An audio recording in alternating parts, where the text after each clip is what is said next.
Before I get in the shower, I'm going to show you how everything turned out. I'm not going to do the whole room because it is definitely lived in. So I'm going to show you right now. Okay?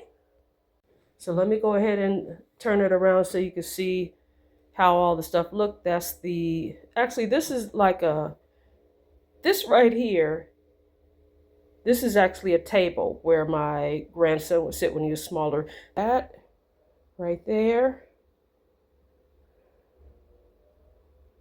Okay. Very minimalist setup, okay?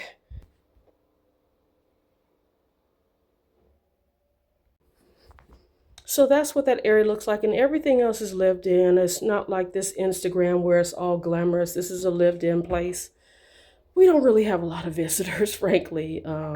Probably the next thing I want to do is get myself a new bedroom set or get a new mattress. That's what I'd like to do. But anyway, that's what it ended up looking like. So I will catch up with you later. I'm glistening. I need to go take a shower.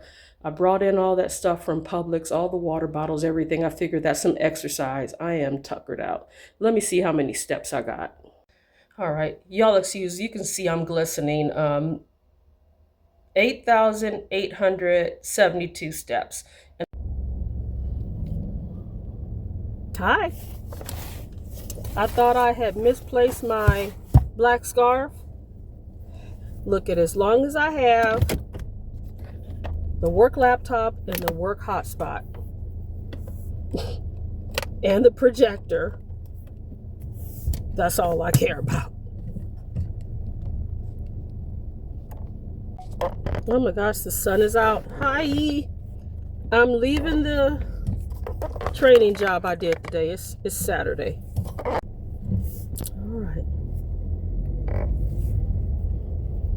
All right, so I got a full 9 hours this week. All right. Boy, I was reading this thing and it talked about people that are emotional minimalists. And it's kind of like it was a conversation for women that are single and considering like potential marital partner, and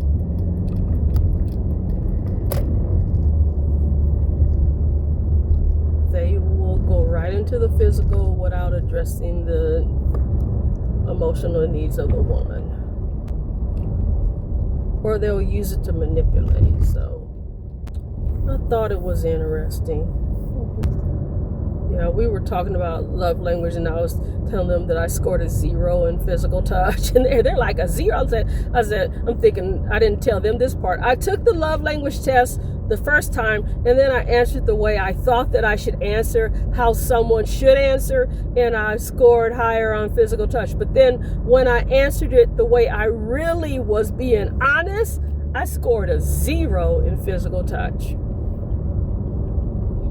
So what that means is, it doesn't mean that I don't like it, but it means these key other things have to be present for me to truly, truly enjoy it, which makes sense. Quality time, acts of service, and some thoughtful gifts, okay? They were laughing. This lady's like, I'm a hugger. I said, I understand that. I think with me, like if a person is not really for me, I don't want to hug them. Ew. And if somebody doesn't show up to me with the things that are important to me, and then they come up and they ask for a hug, this is particularly a man, it's going to be like, I'm not giving you anything. That's really how I am. Why should I give you something that you'll enjoy when I'm not get my needs met? Why?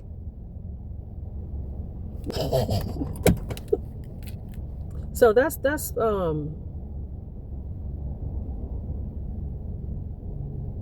yeah, that's not necessarily conducive to.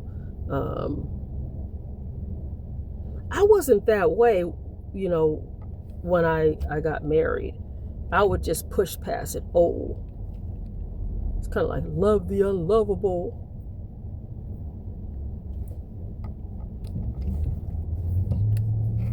But in terms of it with a potential partner now, it would just be like, I'm not giving you a hug or anything if I'm not getting my needs met. And anyway,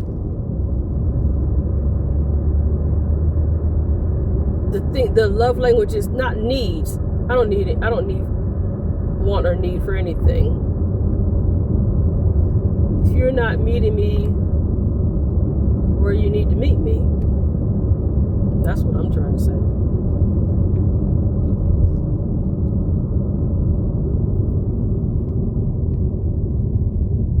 Because a lot of times people will want to tap into your energy and your essence because you have a great spirit, or they could sense like the presence of God, or they could whatever you want to call it, presence of God.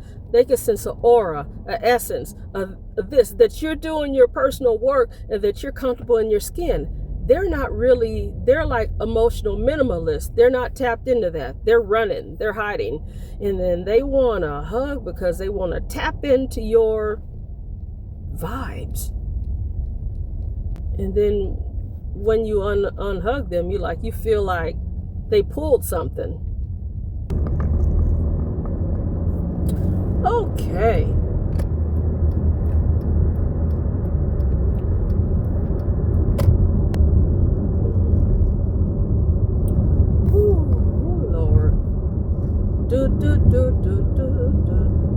It's amazing how people love my presentation, but when I was in K through 12, it was like, it's a problem, it's a concern.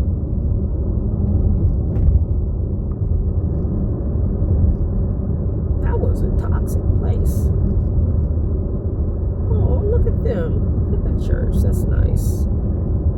They're really getting that work done. They got putting the wood up and everything. God's timing is God's protection. Amen. That's a saying on the church bulletin board. That's the truth right there. God's timing is God's protection. Yeah, but this man asked for a hug, and it was in a business setting. It wasn't like at work or church or anything. Nowhere. And I just did a quick church, real quick in and out, and felt like, oh my God, what's going on with you? And then I was researching this stuff. Why do men initiate a hug? Some men, they don't want to be emotionally intimate. They don't want to meet you in terms of what your needs are. They want to tap into your energy and then go about their business and retreat. Oh, look at that puppy, so cute. And then they scurry and flee and go about their business. And this isn't like anything. This isn't physical intimacy, okay? We're not talking about sex. It's just somebody that is initiating and asking for a hug and not willing to put in any work or spend time with you. That's what I'm talking about. It's crazy. I clock things a lot more than I was when I was in my 20s, 30s, and 40s. I think that I'm an observer of people. I find people extremely interesting. Watch me. Look. Okay. Okay, look at her. She puts the hand back. She puts it back. Okay, finish. Look at her. Put the hand back and rub my stomach. Do it again. Okay, a little bit longer.